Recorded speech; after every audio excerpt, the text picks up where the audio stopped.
আসসালামু আলাইকুম এভরিওয়ান। কী অবস্থা সবার, কেমন আছেন? আশা করি সবাই ভালো আছেন। আমি মাত্র ডিউটি থেকে আসলাম আর এখন 2:15 বাজে আর 1 ঘন্টা পরে আমরা সেহরি করব। অনেকদিন পরে ভিডিওতে চলে আসছে। আজকে আপনাদের কাছে একটা বাস্তব শেয়ার করব। আজকে আমার একটা গুড নিউজ, একটা ব্যাড নিউজ শোনাবো আপনাদেরকে। সেটা হচ্ছে যে আজকে আমি যখন কাস্টমারের সাথে ডিল করি, একটা কসমেটিক ফেস ক্লিনজার, ফার্মাসিরিজ ব্র্যান্ড, এটা হচ্ছে ফোল্যান্ড ব্র্যান্ড, অনেক এক্সপেন্সিভ। এখানে যখন আমি কাস্টমারকে দেখাবো, আমি একটা ধরতে গিয়ে আরেকটা ফেলে দিছি। আরে ওটার দাম হচ্ছে, দেখেন, এটার দাম হচ্ছে 189 রিয়াল।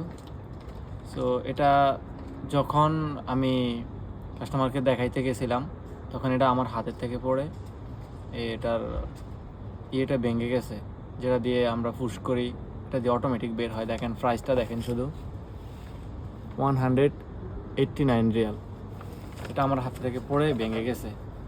দেন এখন আমি কি করব? আমার এটা পে করতে হবে। আমি বাংলাদেশি টাকায় 6,229 টাকা সামথিং আমি পে করছি এটার জন্য। কারণ এখানে আমাদের আন্ডারে কোনো কিছু যদি পড়ে ভেঙে যায় তাহলে এটা আমাদের পে করতে হবে। এটা হচ্ছে এই দেশের আমাদের কোম্পানির রুলস। আর কাস্টমারের হাতে থেকে পড়ে গেলে কোনো পে করা লাগবে না, কারণ এটা আমাদের হাতে থেকে পড়ে গেছে, তো দ্যাটস আমরা পে করতে হবে। আর আরেকটা কথা হলো, আমি আজকে আমার এখনও কাতার আইডি কাতার রেসিডেন্স আইডি আমার এখনও শেষ হয় না, কিন্তু আমার কোম্পানি দেখেন এখনও আমার হাতে 1 মাস টাইম আছে। আমার কোম্পানি আমার আইডি আজকে আমার দিয়ে দিচ্ছে।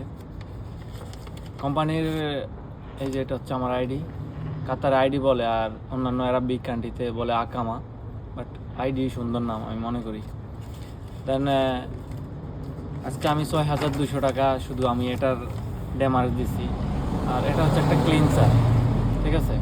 ফার্মাসিস ব্র্যান্ড, এটা অনেক ভালো ব্র্যান্ড, দ্যাটস ওয়াই এটার দাম অনেক এক্সপেন্সিভ। আর এটা হচ্ছে অয়েলি স্কিনের জন্য। আমার কিন্তু অয়েলি স্কিন না, বাট এটা আমার কী করতে হবে, আমার রুমে ফেলে দিতে হবে, ঠিক আছে? সো এই আর কি চলতে আছে, ডিউটি থেকে আসলাম মাত্র।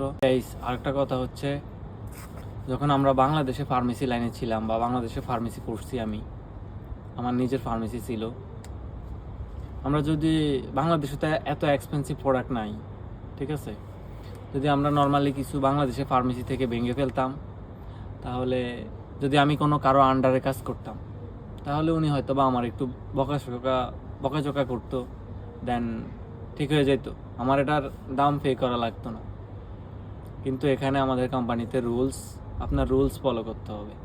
কোম্পানির রুলস যেভাবে আছে ওইভাবে আপনার ফলো করে যেতে হবে। এটা যদি আপনি ভেঙে ফেলেন তাহলে এটা আপনারে পে করতে হবে। আর এটা নিয়ে আপনার কোনো কিছু করা পসিবল না, কারণ আমাদের ফার্মেসিতে 25টা ক্যামেরা থাকে, প্রায় 10টার মতো ক্যামেরা উপরে আর 15টা ক্যামেরার মতো নিচে, এত পরিমাণ। আর এখানে মিনিস্ট্রি ক্যামেরা হইতে এভরিথিং সব আছে, কাতারে গভর্নমেন্টের ক্যামেরা আছে।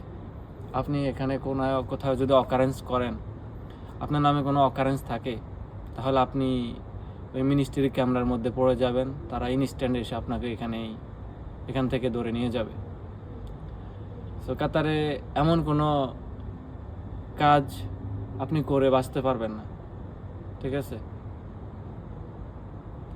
তো সবাই ভালো থাকবেন। আজকে আমি আমার কিছু কথা আপনাদের মাঝে শেয়ার করলাম। সবাই ভালো থাকবেন। আসসালামু আলাইকুম।